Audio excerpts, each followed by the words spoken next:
I welcome you back again for the next panel discussion, which is on building bridges between policy, finance, and climate ventures. Let me introduce you to the fantastic panel members. Mr. Nitin Bassi.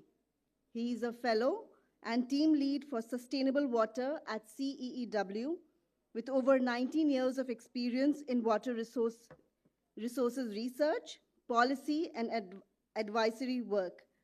His expertise spans river basin management, agricultural water use, water quality, and climate-induced water risks.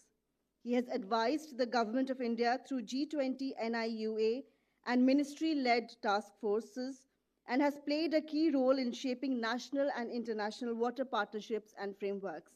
Mr. Bassi, can we invite you on the stage, please? Thank you so much. Ms. Richa Sharma, she is a Chief Community Officer at the Women's Collective Forum. Welcome, Richa. And a lawyer turned management and policy consultant with over 8 years of experience across government, legal, and civil society spaces. Her work spans public health and gender equity with expertise in quantitative research, policy analysis, and end-to-end program management.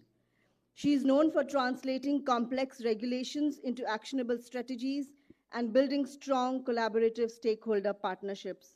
Thank you, Richa. I now welcome Dr. Suraj Tandon. He is the head of ESG at Ever Enviro Resource Management Private Limited and a seasoned EHS and sustainability professional with over 14 years of experience. He holds a PhD and MTech in environmental sciences and has worked across large industrial hubs including Jindal, Bhushan, Semcorp, GMR, and Bansal Group, driving ESG integration, environmental compliance, and sustainability strategy at scale. Thank you, Suraj. Mr. Dhiman Chakrabarti. He is the Vice President and Head of ESG at Everstone Capital. In this role, he supports Everstone's private equity funds on ESG integration and impact, working closely with portfolio companies to embed responsible investing practices and drive measurable environmental and social outcomes. And to moderate this session, I invite Dr. Namita Wahi.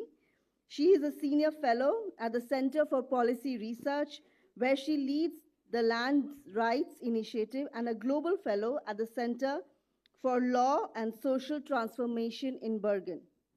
She holds an SJD from Harvard Law School and specializes in property rights, economic and social rights, and eminent domain law. An award-winning scholar and a former litigator, she has taught at Harvard University and several law schools in India and is currently writing a book on the constitutional history of the right to property in India. We welcome you again, panelists, and over to you, Dr. Namita Wahi. Thank you so much.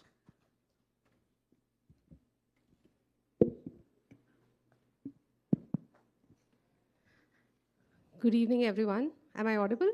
Yes. Okay. Good evening, everyone.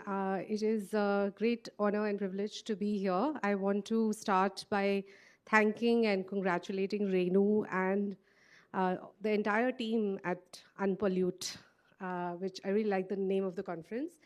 And I also want to welcome and thank all our panelists, Richa, Dhiman, Suraj, and Nitin. Welcome for joining us on this panel, which is titled Building Bridges Between Finance, Policy, and Climate Ventures. You've been listening to various panels through the day. The theme of this conference is really to deal with the climate devastation that is upon us.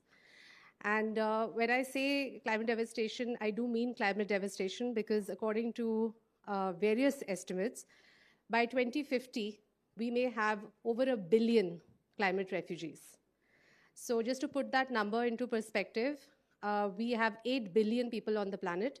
So 1/8 of the planet's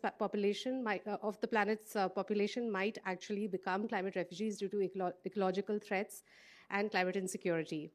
So we really have a crisis upon us and the clock is ticking. And it's very important that all of us come together from all different areas because the urgency and desperation of the situation that we are in is sometimes lost in some of these conversations, but I really want to emphasize that we need everyone on this panel, in this conference, in this room, in the audience, everyone to actually come together to have more dialogue, conversation, ideas, and also to take concrete action to reverse climate devastation. My own work in this area comes from climate justice, and we have recently launched a research project on climate justice. And for those who are not familiar with this term, I will just say that climate justice consists of three interrelated ideas. The first is that the commons should not be enclosed by a handful of polluters. The second is that people should be compensated for the impact of climate chaos that is caused by the actions of others. And the third is that climate justice means that every person, every community, society, and country have the freedom to create economies that cause no harm to the climate or to other people. The climate justice tradition builds on grassroots movements, often led by marginalized groups who are resisting the legacies of colonialism, and it focuses on climate debt as a key organizing principle.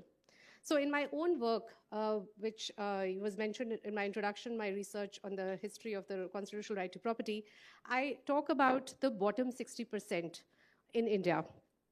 Who are the bottom 60%? This is the percentage of people in the population who consist of women, Dalits or scheduled castes, and Adivasis or scheduled tribes.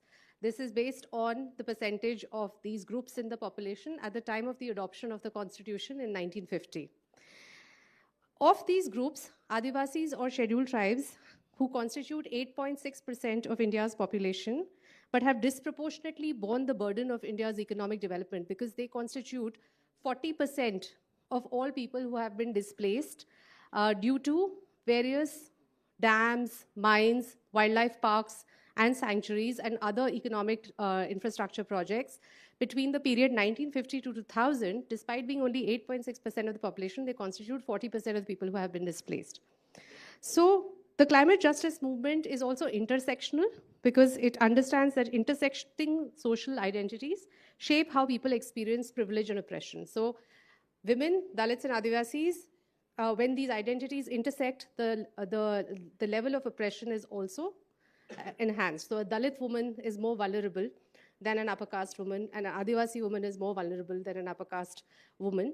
But at the same time, in the intersectionality theory, a woman is still perhaps as vulnerable or sometimes more vulnerable, sometimes less vulnerable than a Dalit man.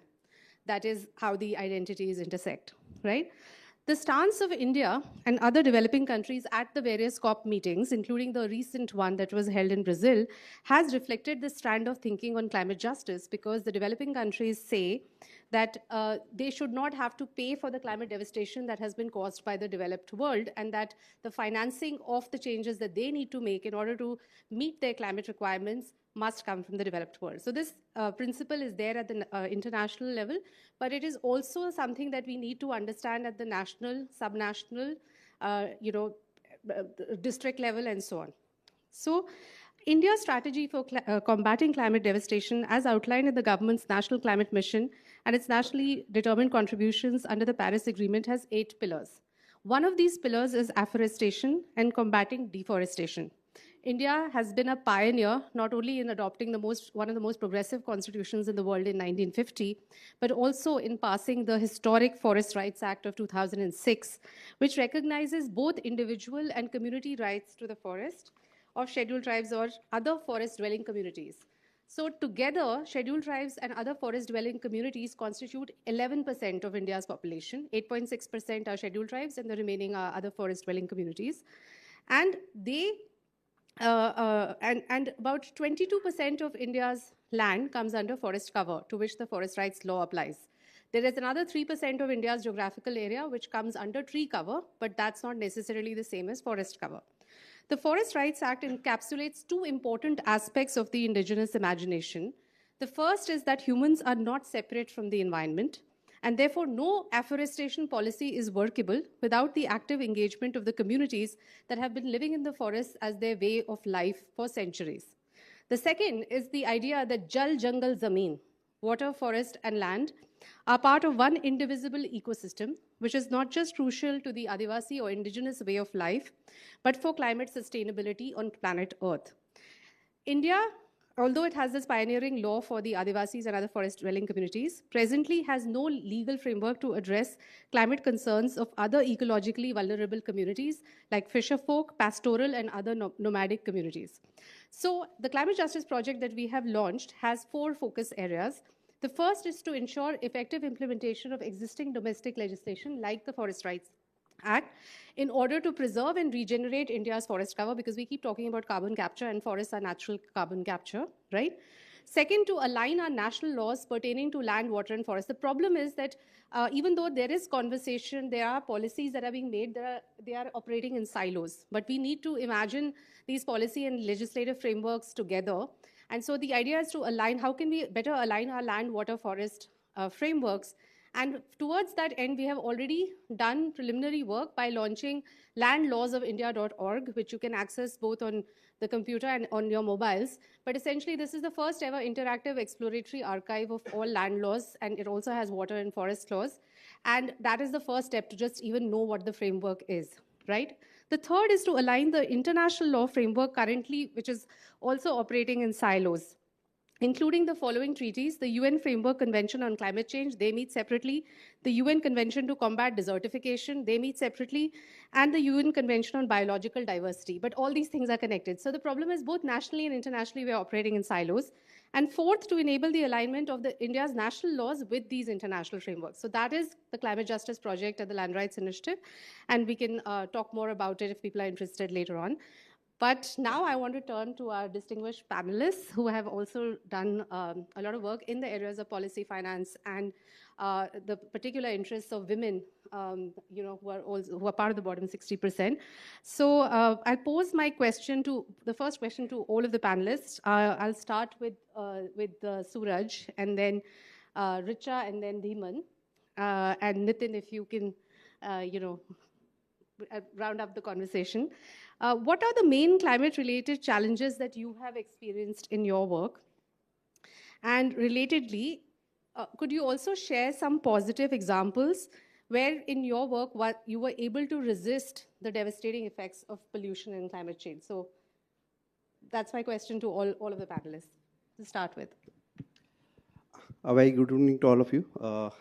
First of all, I am thankful to Unpollute to give me a chance to speak on this topic of.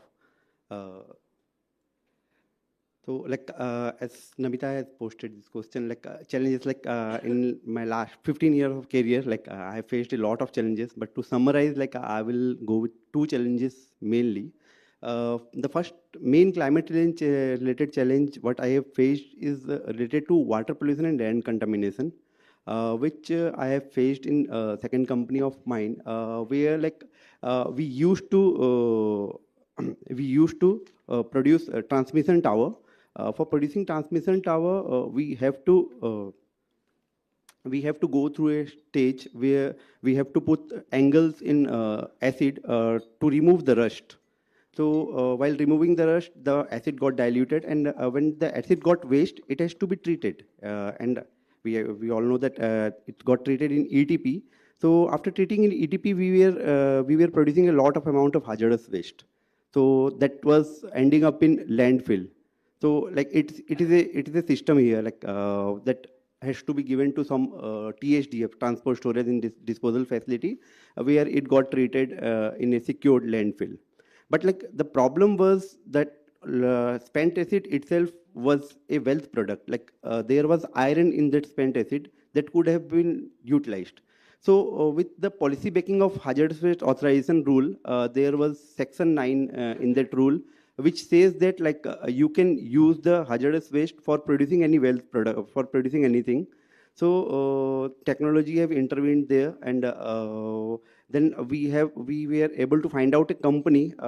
Firstly, we were doing this through ATP. We were able to find out a company who was treating that waste acid and producing FeCl2.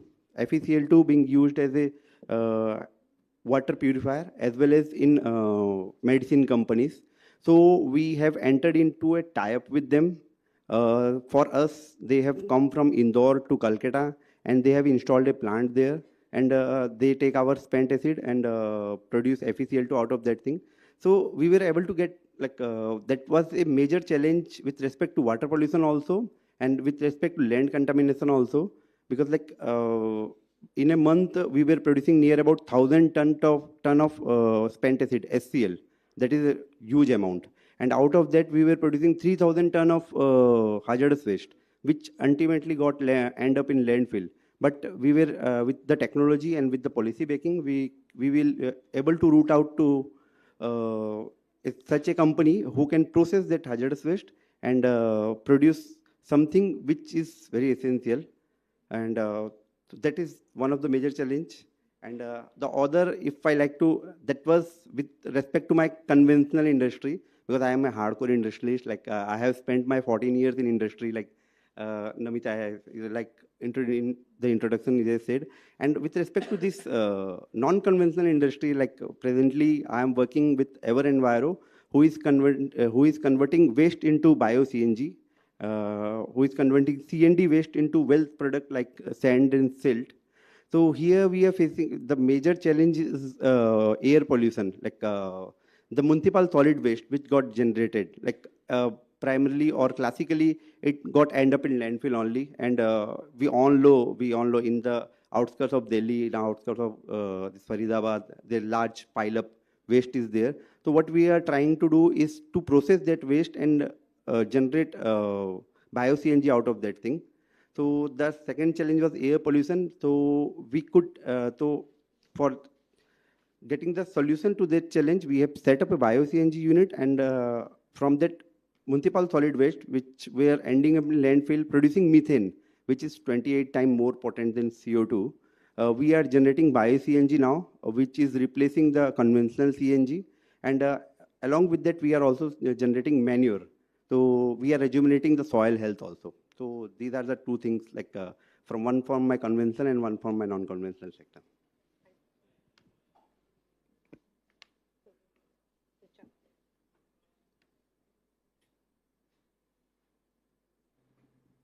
Hello.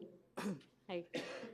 Thank you so much for the opportunity to, having come here and speak to all of you people who are present here, and absolutely the panelists that are also here, all of whom have a much larger body of experience and work that I've done and I could aspire to reach.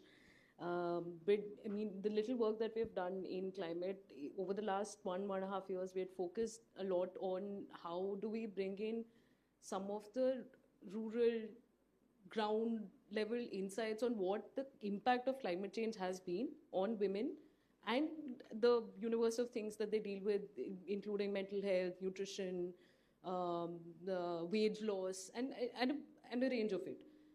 So what we contributed over a period, and what I'm so thankful about is we've been in the last couple of years been able to be in a position that we have supplemented a lot of the knowledge base, which the insights of which have sort of translated into a larger, say, budgetary allocation, even in terms of infrastructure that comes in for the Ministry of Women and Child Development, which happens to be, so the Sakshana, through a report and a study that we had done over the last 2 years, we were able to identify what are those points where heat as a climate and the increase of heat, as the heat maps that are there, we were able to sort of reflect that in terms of the requirement for the Anganwadis to sort of have that response mechanism also.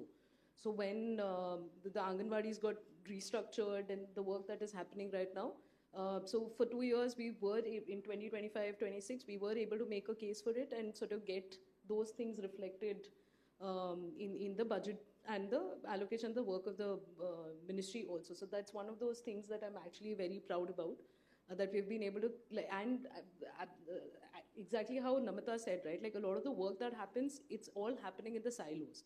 So what we sort of did manage to, or were able to do through these things, that so we brought in partners that were working in multiple spaces, be it the private sector, be it the development sector. So when everybody else is working in silos, we were able to, through this report, bring together a lot of the knowledge partners. I mean, these partners who were working, get their insights under one umbrella and say that create that case and take it to the right stakeholders who can make a difference for it. So that's one of those things that I'm actually quite proud about, and we're happy that we were able to sort of manage and do. Hello everyone. So in this podium, we have people who basically are working in the policy line, who are coming up with different policies. We have people like Dr. Suraj, who is actually doing things on ground, can be termed as the climate enterprise, or people who are actually the brains behind executing the different challenges and the different things that come up. And at last, the investors who basically help in scaling up the fuel that is usually required. So we have these three broad categories, or you may say the stakeholders. And often what happens is, if all these three stakeholders work in silo, I think whatever effort you put, everything will be in vain when it comes to mitigating climate risk or doing anything positively towards addressing any challenges coming up because of climate change. So I will give you an example. I think many of you are familiar with this, the adoption of electric vehicles. I think if you see the history of how the things got spanned out, it's a beautiful example of how effective policies driven the OEMs, that is original equipment manufacturers, the brains behind coming up with like whether it's Mahindra, whether it's Hyundai, they all came up with this thought that government is providing them a lot of impetus through FAME, FAME 2, now it is PME drive. Then in between we have got this PLI. Because somewhere or the other, when the FAME came, it only pushed the adoption of two vehicle, electric 2 and 3. But something was missing in it. Government got aware that something is missing. We need to provide the right impetus to the larger brothers. Where is the buses? Where are the trucks? In came FAME 2. FAME 2 provide the right impetus. Now you could see a lot of Electra buses, PMI buses running all around. Everything is connected with FAME 2. So these are the policy backups which came from the policyholders. Policy basically came. OEMs pitched in. They thought, Mahindra thought that let's start with a different wing. We have been working very well in ICs. Let's start with battery. Let's start with something in the field of electric vehicles. So came up with pilot plants, pilot thinkings, because obviously the capital that you require to make it to that stage where you can proudly say and demonstrate that, hey, we have reached there. See how much GHG impact that we have created. In a small pilot plant, it is not possible. We have seen that. I have seen that. So then came the investors. There's a plethora of DFIs, MFIs, private investors, credit funders who have multiple examples of there who have funded. And you see the change that has happened in the last 9 years. 2016, as per as the statistics that I have seen, the adaptation was as low as 10,000 to 20,000 EVs plying in the roads in India. Now it's more than 2 million. So what was hardly zero at one point of time, now it is 7.6% penetration. And we all should be proud of the fact that when it comes to two vehicles, two-wheelers and three-wheelers, our penetration rate is even much better than Europe. So this is a kind of an example which we all people, whether we are an investors, whether we are policymakers, we all should learn from this. Speak among ourselves. Let's not be in silo, and let's try to drive this, because individually we cannot do anything. But when it stack up, when everything starts to sync, you can see an example like electric vehicle plying on road. So coming to the challenges, I think I will start with Everstone, where I work. We typically invest in non-carbon intensive companies. That is kind of a mandate that we have. And as many of you are aware of that, the investment typically happens within the ring fence of the mandate. So healthcare, IT are typically the primary areas where we invest, which leaves us out from the carbon intensive industries like cement, aluminium, and all those things. But that doesn't mean that we are not active, or I can basically proud to say that we are not proactive in this field. So when 2-3 years back, it's an example what we basically did. So we proactively screened out, or we can basically screened out 2 companies of the 14 odd companies that we had at that time. Many of the companies have exited by now. That these are the relatively, I'm using the term relatively, these are the 2 companies which are relatively high C emitters. So let's try to engage a third-party expert. Let's try to deploy a kind of a decarbonization roadmap. Work was provided, recommendations came. Now the thing is, it comes to capex. How much can the company spend in order to mitigate carbon? So what we did till now is, we have substituted the power requirement to run the organization across the different geographies that they have. So as on December 25, both the companies are around on an average of 35% where the power has been substituted by renewable energy, which has drastically, or I will say significantly, cut down the scope 2 emissions. Few other engineering aspects where I'm just putting the fingers on the ones which were high capex, were replacements of the boilers which were running on HSD, high speed diesel. So HSD, as you know, is the conventional fuel to run many things, even the boilers. So we replaced it across all the portfolio companies. Now we have only NG boilers and briquette boilers, though these are not carbon zero. But again, as you may heard in one of the panel discussion, transition. So these are the transition fuels which are moving towards zero emission. So we also have this robust process of integrating this ESG process into different investments, and few of the examples I just gave. And now live examples where we got into kind of a situation. We were in 2 successive deals of hydroelectric power plant, and many of you know the challenges that they impose. And one was in Alaknanda. So it was those days when Alaknanda was, and even today, it's very fragile. There were cases of subsidence, Joshimath. I think many of you have read those reports. It's publicly available. Joshimath subsidence, landslides. There were cases where water is seeping into different huts and houses because of this hydroelectric power plant. And in between that, we have got this brilliant opportunity from one of the bankers, कि जाओ पैसे लगाओ इसमें. So we basically had a discussion with with our LPs, because we knew that this won't be an easy kind of a step to leap. So what was being discussed and what was decided was slightly out of the box. In any of the infrastructure deals that we have done, conventionally, we have kind of fixed due diligence that we do. But in this case, in spite or in addition to what the conventional due diligence is, we also did the technical due diligence. It's a very detailed due diligence that we did, and also kind of a biodiversity assessment which we did, because that is of utmost importance, specifically when it comes to Alaknanda, because there is umpteen cases of landslides, subsidences and all those things. So a lot of points came out. So the time when we received the report, till the time, the deal basically didn't happen eventually, but there was a time of 5 to 6 months. The company, people were proactive. They understood that even if we don't invest, somebody else will invest. But these are something which are direct impacts of climate. They are seeing it every year. Landslides are happening, earthquakes are happening. So let's try to do by themselves what can be done. They allocated capex. They made a lot of designing changes into the dam structures, which if anyone is from that background, it's a kind of something which is very, very tedious.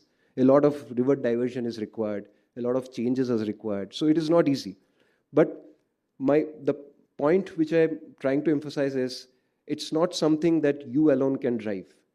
When you have that kind of a discussion with the different stakeholders, and the different stakeholders understand that there is certain degree of gravity of some issues here, let's try to solve it together, then you can basically teach people to take measures in order to address these kind of a grave issues, instead of simply saying, we won't do the deal, we'll back out.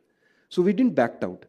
We initiated certain measures, we took certain measures, and though the deal happened after 2 years, but I think till now when I speak with my ex-colleagues, I think all those points largely were incorporated into the different projects that we did. So yeah, this was one of the examples where I could proudly say that we had a deal, we didn't back out, We understood the impacts of or devastation, if I say, with respect to climate, and then we reacted and acted on that. Thank you.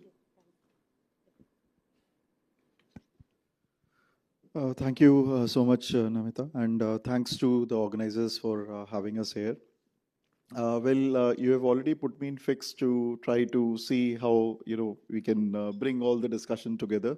But I think one theme that was very much common to what all of us are actually spoke is on the strong climate action point, right? So whether it's about climate justice, whether it's about circularity that you were talking about in terms of how the land and water is getting contaminated, and then how you also started ensuring circularity in the way you are operating. And similarly, Richa touched upon the justice angle, and then the financing part that we all got. So this is what is required for the strong climate action and make us resilient. One other theme that I captured is water. So I work in the water space. So happy to note that it was cutting across the example when they were discussed, which makes my job easier. What I will do, I will again try to relate with the climate resilience theme that we have been covering with water as an example. There are three broad areas that I would like to touch upon. One is about the challenge part, that what exactly is the challenge. The second is the opportunity. What is the opportunity to address the challenge? And third is how we enable that on ground. So at the end of the day, it is what we implement. I mean, of course, research has to be there, but then that research should inform the policy, which then ultimately make change on ground. So if I talk, first, if I talk about the challenge, our research shows that rainfall, in large part of India is actually changing. And we have done this analysis at the sub-district level. So you were talking about the scale aspect. So we have done this, analysis at the sub-district level. And what we find is that in almost 40% of the sub-districts, it is actually going up. And in remaining, it is going down. But what is also interesting to note that areas which traditionally receives higher rainfall will be receiving less, which means a lot of areas in eastern and northeastern India, which are also food ball from the perspective of small and marginal farmers. So this is where the climate justice angle also comes in. So there, the rainfall will be impacted. They will be, getting, let's say, lesser than traditionally they're used to, which directly impacts the rain-fed agriculture which they are dependent on. And the regions, specifically towards the western side of India, which are traditionally used to lesser rainfall, there it will go up.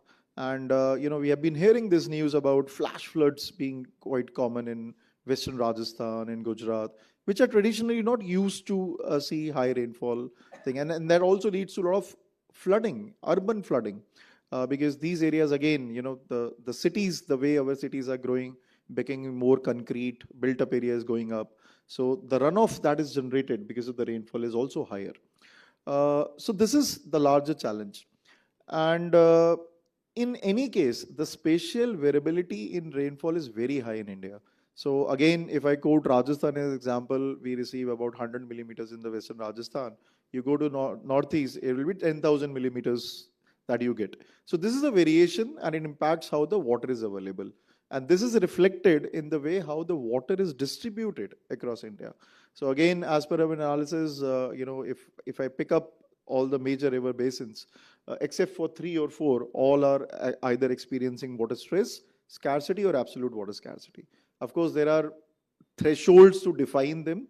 But I think at this stage, what we should know that we are in a situation where stress is going to increase, population will increase, and when population increase, it indicates the need for more food production, it indicates the need for more manufacturing, and all these needs water, at the center.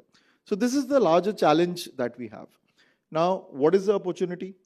Now, we know the water that we have at the India level is going to be more or less same. Of course, there will be regional variation because of the climate change and the variability that we have naturally. Now, what we can do? We know a quantum, we know the demand is on rise. What we should do? Two options. One is to improve the efficiency of how we are using water, which means that how we can, reduce losses during conveyance, how we can reduce the leakages. In urban India alone, the average water losses during conveyance is about 40%, right? And the second is that how we can look for alternate sources of water. And when we say alternate sources of water, what are the options? Desalination, very expensive, but very much doable in the coastal areas. And the second option is that can we make reuse of treated used water? So I'm not using the term wastewater, I'm using the term used water, because this is to attract you that, oh, this is not waste that we are talking about to reuse. So we can definitely do reuse. And let me throw some figures at you. I might be here and there with the figures, but please pardon me for that. I'm not looking at any presentation.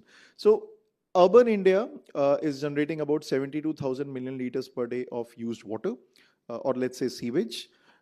We have a capacity to treat about 44% of it. It might have gone up in recent years, so it might be 50%. But actual treatment that happened in 2022 was only about 30%. And the reason is operational deficiencies. Somewhere the conveyance is not there, which can take the wastewater to the plant site. Somewhere the operation and maintenance of the plant is not proper. Sometimes the electricity is not there to run those plants. So the operational efficiency is further low. But we still have 72,000 liters of water. And if we try to plug this gap, now we want India to be Viksit by 2047. So let's pick up some numbers for 2047 that we have again analyzed through our research. Now by 2047, this 72,000 million liters will become 120,000 million liters per day, right? And which means we need to bridge the capacity gap, the treatment gap. And if we don't bridge this gap, then reuse also will not happen, because from where we get the treated water to be supplied? And India, the reuse is only suggested for non-potable purposes.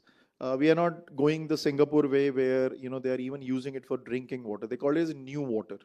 So new water is nothing but the sewage treated to the level that it can be, you can drink it directly. And their president has to show that, see, if I can drink that water, you can also drink that water. Right? So let me talk about the investment gap there. So 120,000 million liters per day. If we have to bridge that gap, the investments in treatment technology alone that is needed in India can be of the order of 27 billion US dollars. That is the amount of investment we need, right? But we can also make it an opportunity. So if we are able to sell this water, treated used water, for various non-potable purposes, the utilities can earn up to 7 to 8 billion US dollars. That is the amount they can earn. This is per annum if we plug that gap.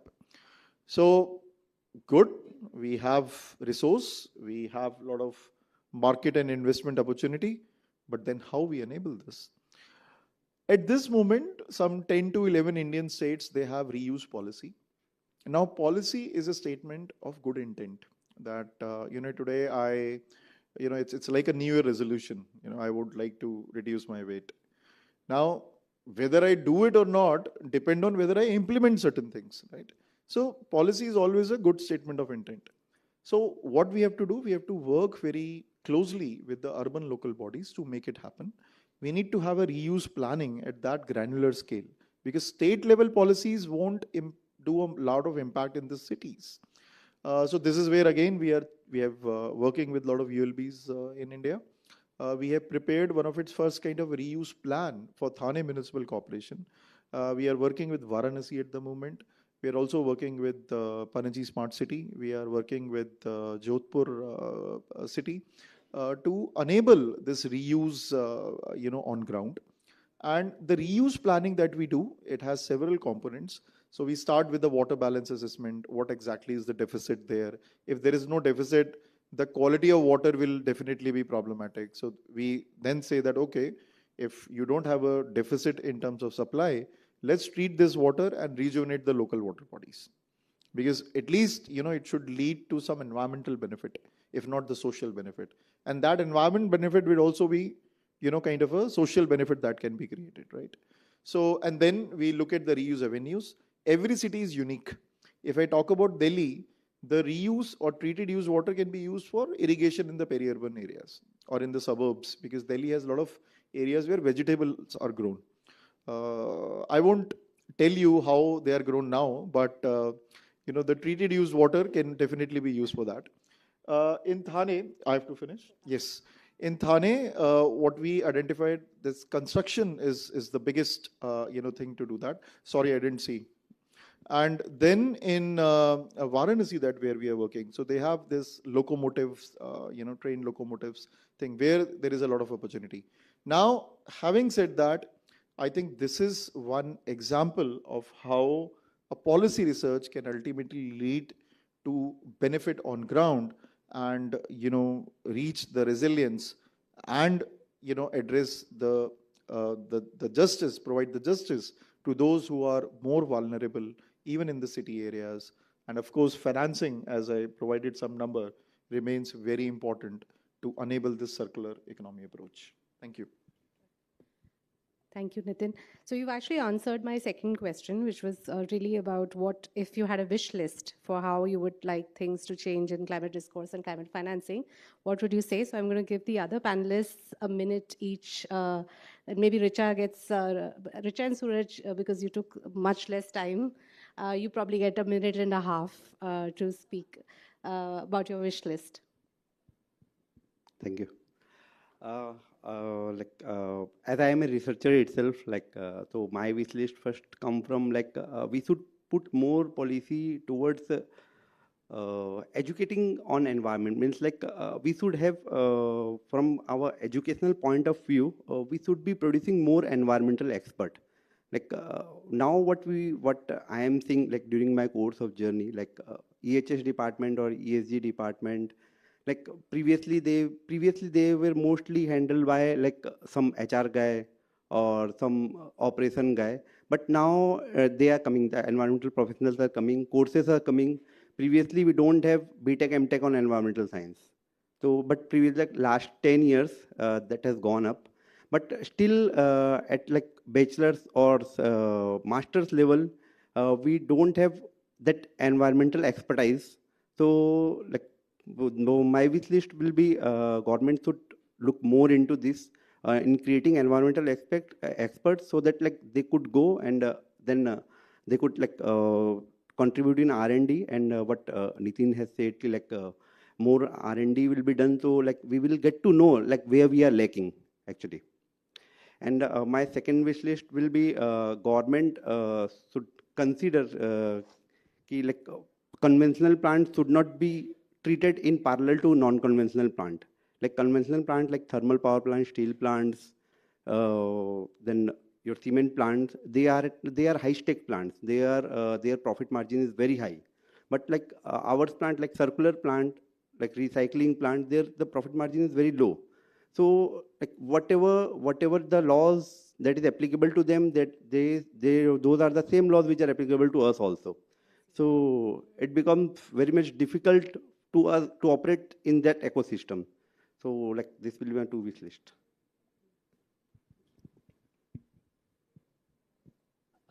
I think at my end, as the name suggests, Women's Collective Forum, of which I am from, I think I want gender, my wish list would ensure that gender and women empowerment, and generally that becomes the centrality to the narrative in climate change. Be it from a rural angle, be it from, at a higher scale, I just believe that women, not just as the beneficiaries of any government scheme that comes into picture, but also from the perspective of being the stakeholder and the solution provider in any conversation, becomes the centrality of the things that I hope that happens, because I mean, as people were as Nitin sir was also speaking about the data and all those things, just like a basic research, and because there's a bunch of it anywhere in between and I couldn't find between in the intersectionality of climate financing and gender, it's anywhere in between 0.01% to 2%. So if you look at as I mean, when we talk about women as, say, the user of any new technology that comes into picture or any new solution that comes into picture in climate change, women, while are, as you spoke of intersectionality, are the affected lot, but the solutions that are either led by them or for them or with that mindset in the financing sector is anywhere in between 0.01% to 2%.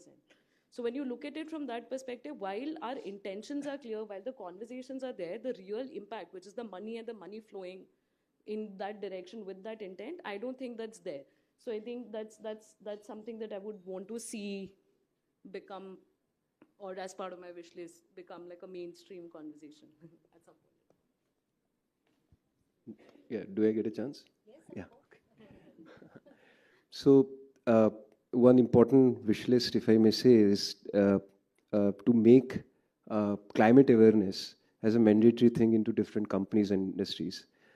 Very important. Like, we have a legal requirement of POSH every year, and training has to be done invariably, whether you are investment manager or a company or any under Factories Act or a Shops and Establishment Act. Similarly, I think some kind of an awareness, some kind of a classroom session, some kind of an awareness session must be done on this climate. Because as you go into, specifically in tier 2 and the tier 3 cities, people are not aware of what is the ramifications we can face in the next 5 to 10 years because of this climate. And last, I think in my career, if I'm able to do more deals into this area of climate, then probably it is a quite proud movement that have acted quite actively in order to cut down a lot of carbon emissions. Yeah. Thank you. Do we have a few more? I think we have a few more minutes because we started late, right? It's what? Yeah. Some questions, yeah. So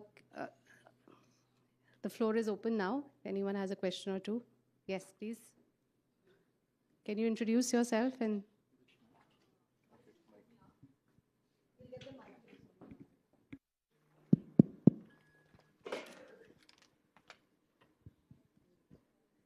Hello, myself Soumya. I'm working on Ecoplasma. I'm the founder of Ecoplasma, working on the plasma activated water. So, especially my question to Nitish sir, because water policy, I am just from few months, I am working on the understanding the policy things, understanding. If I bring my device out, so what can be some charges may come after this, because plasma activated water, no regulation, no policy for that. And that water used for the agriculture boost and also cleaning in NTDB Gujarat, they used our water for a cleaning purpose. There is a, CIP, 6-step cleaning purpose in the dairy sectors. So with using our water, they used for 2 cycles. So that is a reduction of the water usage. So, but to sell the device, I don't know the policies. So, and I was studying, I was going to net, I was connecting people. I was not understanding whether I can start selling, have to meet some people for all these things, understanding about the policies of plasma activated water.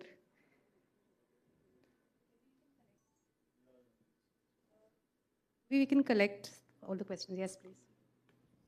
We'll just take all the questions and then everyone can. Yeah, again, Nitin, to you, we use reverse osmosis for drinking water, RO water. I think the waste is a 4-time water.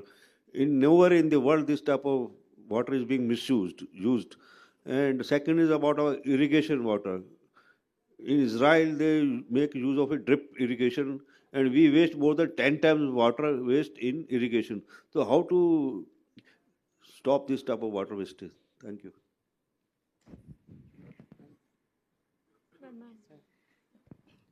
Similar to her, I have developed a system which can trap all pollutant gases, especially the amount of CO2 and CO which I can trap using adsorbent, which are inorganic salts.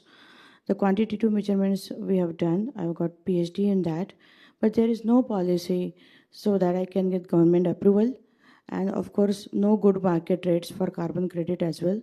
So when I pitched to industries, they gave me good tea, said very good idea, but we don't get money out of carbon credits, so we are not going to implement anything. And secondly, do you have approval from government? No.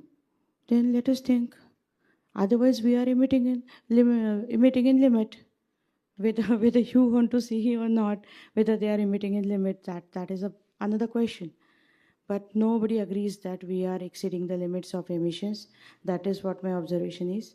Since from 30 years I am in this area, many students are there out, so they let me know the truth कि madam ऐसा emission कभी कम नहीं होता है, ज़्यादा ही चलता है, पर हम आपको सामने सामने नहीं बता सकते या कोई evidence नहीं दे सकते. So how do we fill the gap? That is my So question. is that posed to a specific panelist or anyone can answer? Anyone can answer, ma'am. Thank you. Any other questions? No. Okay, so I think we can just take 1 minute to respond. I mean, I think the questions are to Nitin, and then the last question anyone can answer. Maybe Dhiman. Yeah, okay. I will be quick. So on the technology, see, I understand there are TRL levels, right? Technological readiness level. So it depends on at what stage that is. And I think when Make in India and other opportunities available, there should not be an issue if some innovations have been tried. But yes, the TRL has to be there, which should make it a market-ready product. And if you're already, using it, then you also have a backing of an example which can be shown. So I think you should need to explore there more. Reverse osmosis, of course. I tell to everyone, if you're getting a municipal water supply, there is no need to install RO. RO is mostly to remove high TDS, and when we have the municipal water, it is devoid of it. RO is usually used when your municipal supply, in addition to the municipal supply, you have a groundwater-based, system that you use in your homes. So yes, agreed to you. Micro irrigation, that's a different discussion, but just to give you some statistics, India has about 70 million hectares potential for micro irrigation. 14 million hectares has been put under drip or sprinklers. The challenge is the finance and the after sales. And then a lot of the small and marginal farmers, they have small land holdings. Now for them to install a drip where they might not be even using the irrigation. So even if, let's say the crop land is suitable, the crop is suitable, they won't be able to adopt it because of the cost. And the second is that most of the farming is only for the sustainable purposes and not exactly for the market.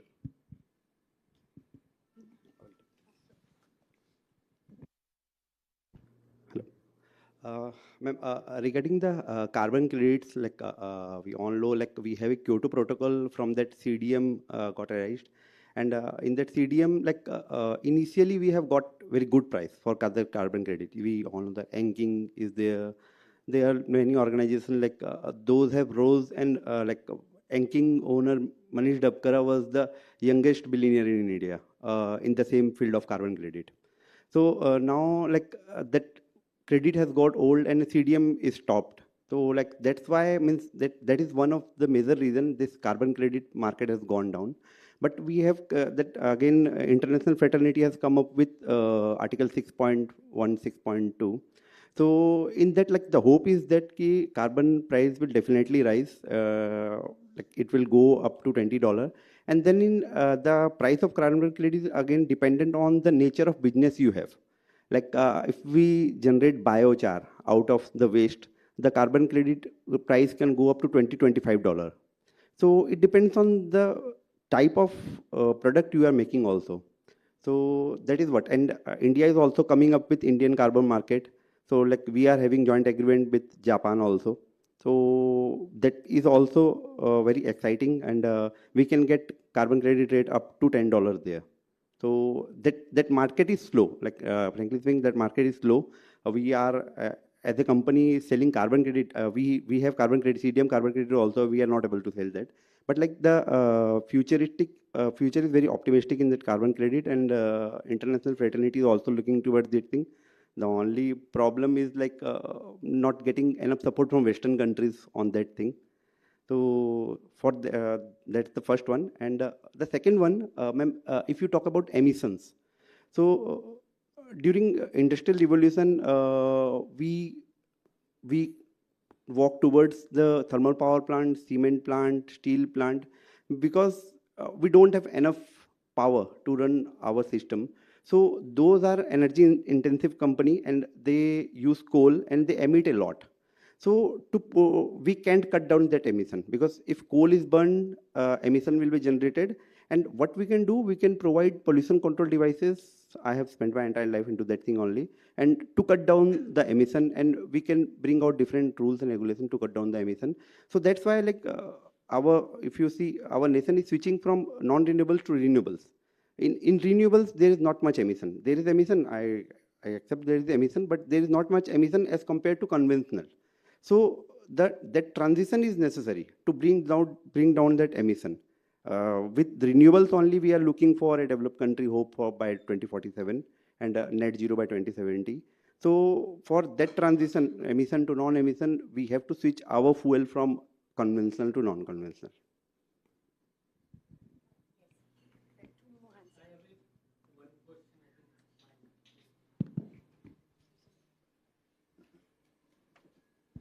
So specifically for water use. Can you also introduce yourself? Yeah, I am Pratim from Climate Praxis. So I have a question for Mr. Nitin.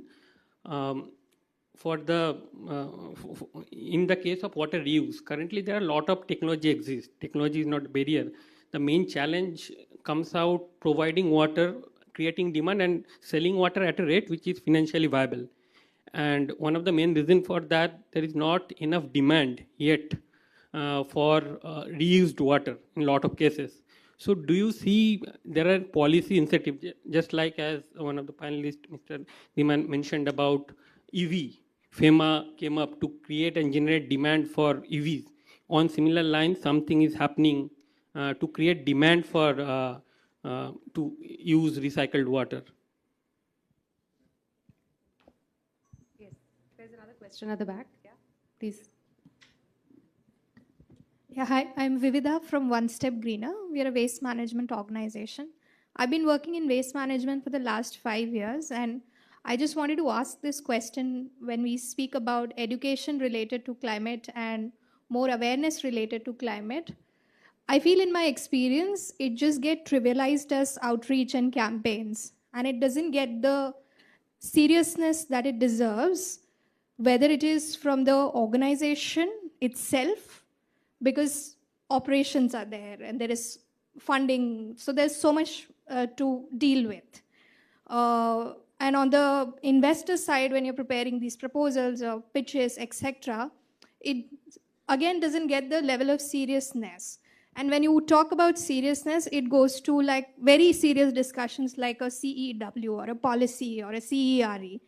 So there's such a big gap there. So if I were to sound campaign-wise and outreach-wise serious to an investor, what should the pitch contain to convince for funding?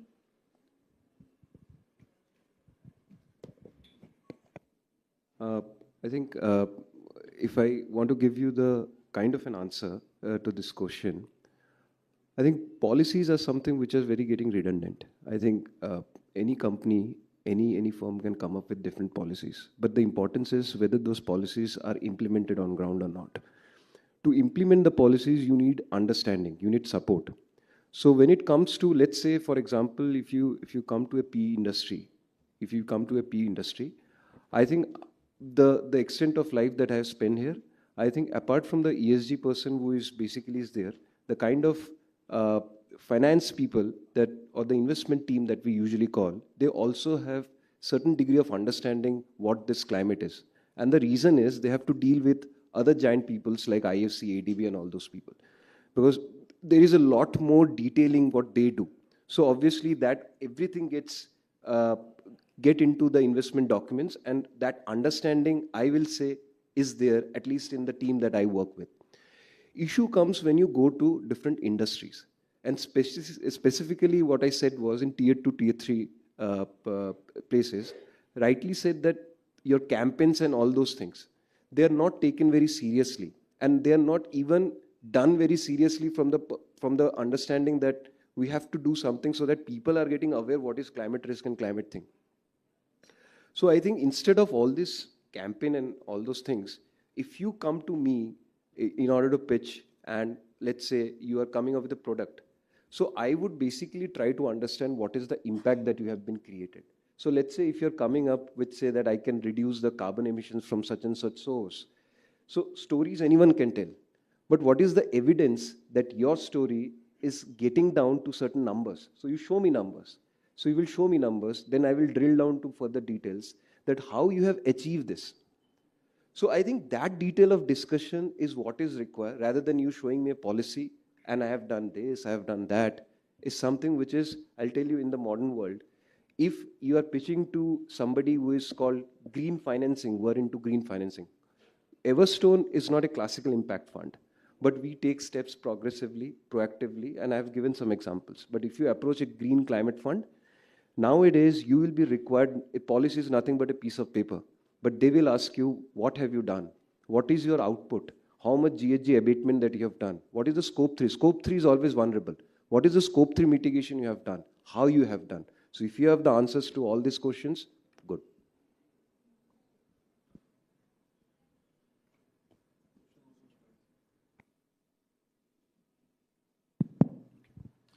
Yeah, I agree with you. See, pricing is very important. So fresh water is not priced, so why should I even pay for the used water?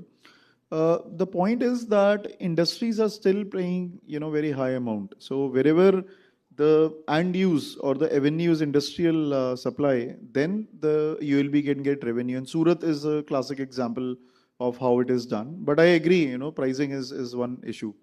What was the second part of your question? I think there was a second part as well.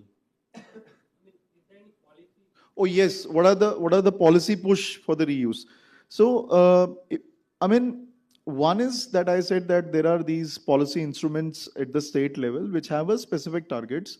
National Mission for Clean Ganga also came up with the national level guidelines to push states towards adopting the reuse policies. And the biggest push came from Amrut 2. So Amrut 2, as per Amrut 2 guidelines, 20% of the city water demand should be met through reuse, and 40% of the state water demand for industries should also be met through reuse. So there is a policy push for it. And if you see a lot of the states, they do have reuse as one of the components in their state water policy, whichever state has a policy. And they are trying to come up with various models, and now various ULBs are also coming up with the municipal bonds, and a lot of these municipal bonds are raised for investments in the water and sewerage infrastructure with the idea that they will be selling that water and earn revenue out of it. So yes, there are constraints, but we also have examples where the ULBs are actually able to get the revenue, and it's just that it needs to be scaled up. And as I said, every ULB will have a specific reuse case. Not everywhere industries will be there, not everywhere irrigation will be there. So we have to keep on finding those avenues, and that is where the reuse planning is very important.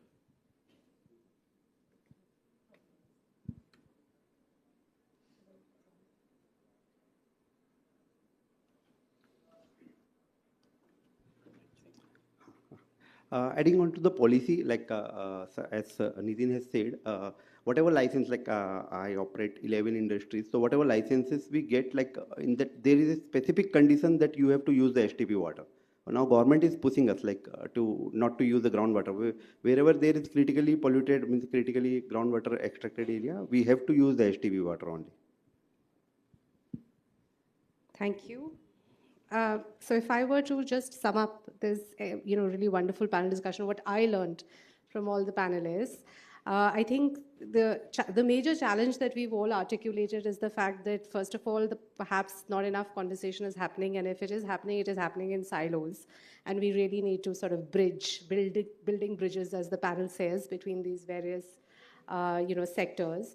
And then, Richa, you made such an important point about stakeholders, and because you spoke about women and I spoke about Adivasis, I think it's important that we also speak about Dalits. And so just to say that, I have this paper on the human right to water, actually, and what it shows is that because, as we know, because of caste discrimination, Dalits cannot access the same sources of water in a village. So their access is not just the total availability of water access, but also what they can access. And there is a lot of violence against Dalits for using common sources. So we have to think about stakeholders, we have to think about who has a seat at the table, not just in terms of having these conversations, but even in terms of the resources that are actually available, and the challenges that are there. And the fact is that women have the maximum burden of actually carrying water. So we have to bring them as equal stakeholders to the table. So that's the second S, so no silos. Everyone ought to be a stakeholder as part of the conversation. And then I think picking up, Suraj, I think it was really fascinating for me to hear from you and also Nitin about this, a lot of regulation, so that multiple challenges with the regulation. You were pointing to the fact that there are policies that are not being implemented and laws that perhaps are not being implemented. And you were bringing out how there are like problems with the law and treating unlike things alike. In having regulatory gaps, but also sort of regulatory over-regulation perhaps for certain areas. And I think those are the things that we need to streamline. And I think that's what we are trying to do with the Climate Justice Project, with our expertise in law, is to look at how we can bridge the silos in the legal regulatory framework, but also address these kinds of issues. So I think would love to continue the conversation with everyone on the panel on these things. And Dhiman, finally, in my, I came across this very interesting paper when I was writing my paper on the human right to water. And it said that the problem with the irrigation supply in India was because the irrigation canals that were built during the British colonial period and were actually not necessarily built where water was most needed, but rather were built where the people who were investing in the stock markets in London could get a more secure return on their capital. So if I were to, and that just shows how the people who have the money and the finance actually skew policies that are not necessarily suitable for the people and for the climate, but rather for their return on the capital. So as you said, show me the numbers, but I'm wondering if, and we can continue this conversation, we must continue this conversation, is how do we think of things beyond numbers? Because I don't think we are going to necessarily, one of the biggest challenges in climate sort of taking over, even as we are talking about how urgent the situation is, President Trump has just rolled back all the existing regulation on vehicular emissions just today, right? And so, he's been championing coal and all these energy sources, which we sort of, there was a general consensus everyone has to move again away from. And not just because of the pollution to the environment, but I think, again, I want to emphasize that we are not separate from the environment. And people like us who live in cities in Delhi and all, we don't get to experience what the Adivasis face when a coal plant comes up, because it's such a, I don't know of any country, any conversation where, mining happens and, actually the place is left in any form that you can actually live there, because it spoils everything. And of course, we have ways of rectifying that. And of course, we can't not depend on coal. It's wrong to say to people that we have electricity, but you can't have electricity. So there are challenges there, but at the same time, I think that we really, need to understand that the crisis is so extreme, and yet we have so much backlash even against the progress that we had made. And the progress that we had made has been stymied by the inability to access the kind of finance and technology. The one perspective that we haven't really talked about enough on this panel is technology, because the hope is that technology is also going to help us mitigate the climate crisis. But at the same time, we're having this big AI summit, which is coming up. There were posters all over, but the AI data centers use up so much land, water, resources. And the renewable energy projects, they use up so much land as well. They're land-intensive projects. When you want to have windmills or solar, it's a land-intensive project. So, and these resources, there are, people, various stakeholders that have rights on them. How do we bring them into the conversation? And how do we actually fund this, but then go beyond the numbers and make laws that actually respond to people's needs and are not lost in the sort of morass of legal regulation? So I think on that note, I would like to thank all our wonderful panelists for such a stimulating conversation, and all of you in the audience who asked such wonderful questions, and we must continue the dialogue. Thank you.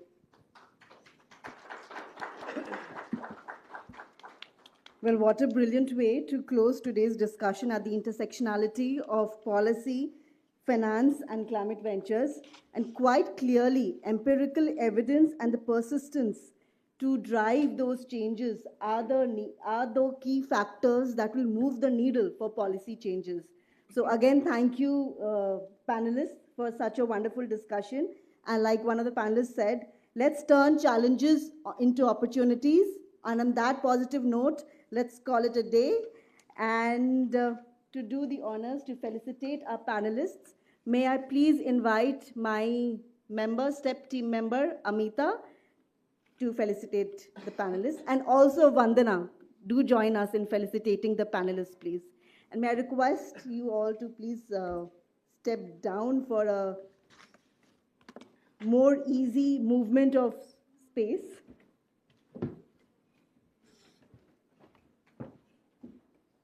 Can I have the gifts, please?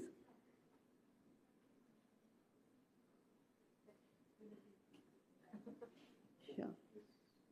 Mr. Nitin Basi, thank you. Mr. Suraj Tandon, of course. Thank you, Vandana. Mr. Nitin Basi, thank you, Amita. Mr. Dhiman, thank you, Vandana. Ms. Richa, please. And last but definitely not the least, the fiery and the really dynamic Dr. Namita Wahi, our moderator. Thank you. Thank you so much. May I just request you please stay over there and for a nice photo op. And Renu, yes, we shouldn't miss the opportunity. Please join in. We can keep it behind.